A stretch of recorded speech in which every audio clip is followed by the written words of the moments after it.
ជំរាបសួរអរគុណដែលបានសំណូមពរវត្តនេះជំរាបសួរបាទរូបរាងសុំសង់អាយពួរប្របីអើយចាំងរាថ្លាថ្លៃអើយគួអានអើយខ្ញុំស្រឡាញ់អាយពេញចិត្តអើយតាប៉ិនស្រងតែងអើយនៃឯណាអើយរូបបងនេះណានាមជ័យចេតណែណក៏កំណាត់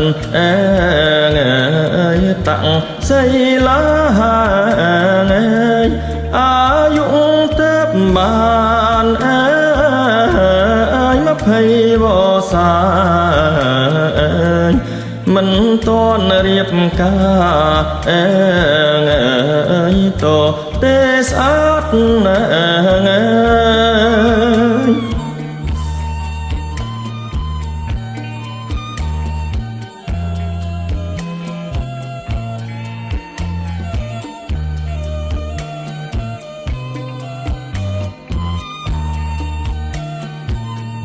ព្រោះតែរូបរា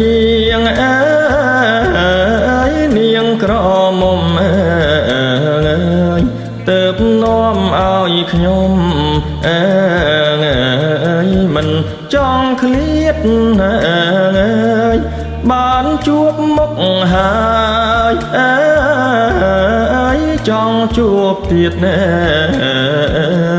ប្រាថ្នាគ្រប់ជាតិកុំឃ្លាតឃ្លា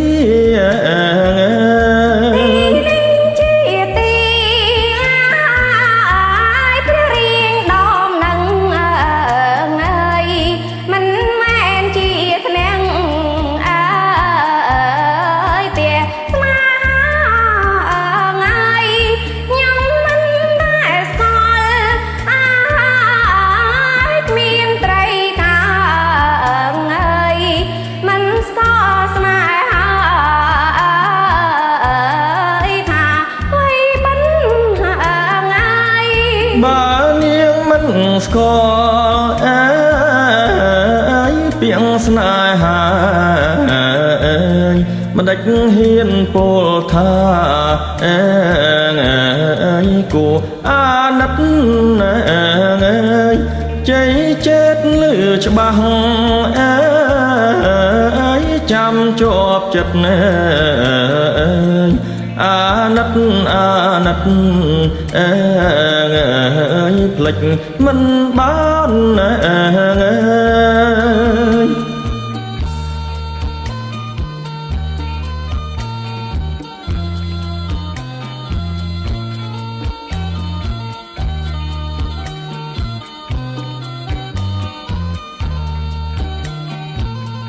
ខ្ញុំភាំងស្មារតីអ្វីទាំងអស់ព្រោះតែសំរងស្រងកលយានឲ្យខ្ញុំធ្វើឆ្មាធ្វើក៏បានរត់តាមកលយានគ្រប់វេលា